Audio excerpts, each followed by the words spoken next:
Magandang hapon Pilipinas, mula rito sa Pag-asa. Narito na ang latest sa lagay ng ating panahon. Nananatili pa rin sa Philippine Area of Responsibility ang low pressure area na huling namataan ng Pag-asa sa laing 225 kilometers sa west po yan ng Dipolog, Zamboanga del Norte. Ayon kay Pag-asa weather forecaster Obet Badrina, maaaring magtagal pa ito hanggang sa Huwebes kung saan maaari po itong lumabas sa kanlurang bahagi ng Philippine Area of Responsibility. Kaya patuloy po kayong umantabay sa updates na ilalabas ng Weather Bureau. Sa mga susunod na oras, mararanasan ang katamtaman hanggang sa paminsanang malalakas sa pag-ulan at mga pagkidlat pagkulog dito yan sa lalawigan ng Palawan. Ganon din dito sa probinsya ng Quezon, Bicol Region hanggang dito po yan sa bahagi ng Eastern Visayas. Paalala sa mga residente ng nabanggit na lugar, maging alerto at magdoble ingat sa posibilidad ng mga pagbaha o kaya naman ay pagguho ng lupa.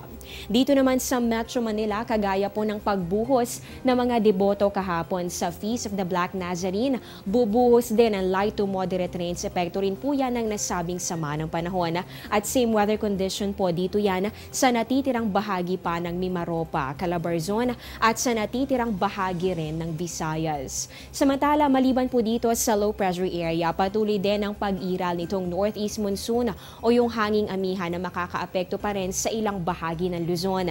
Sa mga susunod na oras, inaasahan po natin yung mga pulo-pulo at mahihinang pag-ulan dito yan sa natitirang bahagi ng Luzon. At para naman sa natitirang bahagi po ng ating bansa, inaasahan naman yung bahagya hanggang sa maulap na kalangitan na meron pa rin chances nitong mga pulo-pulong pag-ulan o pagkidlat pagkulog. Sa lagay naman ng ating mga karagatan, nakataas po ang gale warning dito yan sa northern seaboard ng Northern Luzon. Kabilang po dito ang mga sumusunod.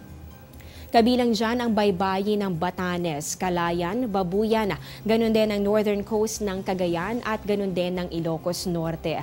Ibig sabihin po ng gale warning sa mga lugar na aking nabanggit, mararanasan yung maalon hanggang sa napakaalong kondisyon ng karagatan, kaya hindi muna pwedeng pumalaot ang maliliit na sasakyang pandagat. Diyan lamang po kayo, magbabalik kami matapos ng isang paalala. Be safe habang may lindol. Manatiling kalmado at alerto. Kung nasa loob ng gusali, gawin ang duck, cover and hold sa isang matibay na mesa. Kung nasa labas, lumayo sa mga bagay na maaaring bumagsak o mahulog. Kung nasa sasakyan, mag-park sa ligtas na lugar at manatiling naka-seatbelt. Huwag tumawid sa mga tulay at overpass. Tandaan na ang kalmadong pag-iisip at kaalaman ang susi sa inyong kaligtasan. Sa halos kapapasok lamang na balita, magnitude 7.2 na lindol na itala sa bahagi ng Sulu. Ilang minuto makalipas ang alas 2 ng hapon ngayong araw. May lalim na 625 kilometers na mataan ng sentro sa line 223 kilometers southeast ng Tongkil, Sulu. Ayon po sa PHIVOX, naramdaman po ang intensity 2 dito po yan sa General Santos City. At dagdag po ng PHIVOX, wala naman pong naitalang pinsala at wala rin namang inaasahan na banta ng tsunami sa lugar. Gayunpaman, pinag-iingat pa rin po ang mga residente dahil posible pa rin ang pagkakaroon ng aftershock sa mga susunod na oras.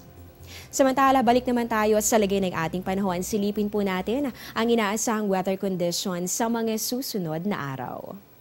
Unahin po natin dito sa Baguio City. Inaasahan po natin ang maulap na kalangitan na may kasamang maihinang pag-ulan simula bukas at ganun din sa Huwebes. Pero pagsapit naman ng Biyernes, muli namang magpapakita si Haring Araw. Ang temperatura sa pagitan po ito ng 12 to 23 degrees Celsius. Kaya tamang-tama o perfect destination ito para sa mga gustong maramdaman ang peak o kasagsagan ng hanging amihan. Dito naman sa Metro Manila, inaasahan ng temperatura nga abot ng hanggang 32 degrees Celsius. Bagamat may kataasan po ang temperatura, posible pa rin maranasan natin ang mga pulupulong pag-ulan at pagsapit po ng Biyernes, may chances na rin ng isolated thunderstorms. Dito naman sa bahagi ng Cebu kung saan abala na ang ating mga kababayan para dito sa Sinulog Festival. Bukas magiging maulap po ang kalangitan kaya malaki rin ang tsansa na mga pag-ulan at pagkidlat pagkulog. Pero pagsapit naman ng Thursday at ganoon din ng Friday, inaasahan natin ang generally fair weather condition. Para naman dito sa Davao, inaasahan po ang bahagya hanggang sa maulap na kalangitan at magpapatuloy po yan simula Wednesday until Friday. At panghuli natin sa Asia's Latin city, Zamboanga. Ang temperatura sa pagitan po ng 24 to 33 degrees Celsius. Kahit po mainit o maalinsangan ng panahon sa umaga o tanghali, asahan pa rin ang posibilidad ng isolated rain showers or thunderstorms sa hapon o kaya naman ay sa gabi. Kaya para sa mga lalabas po ng kanilang bahay, huwag kakalimutang magdala ng payong. Yan ang latest mula dito sa Pag-asa. Manatiling nakatutok sa Panahon TV kung saan walang pinipiling panahon ang pagbibigay impormasyon. Ako po ang inyong weather lover, Amor La Rosa. Magandang hapon at mag-ingat po kayo.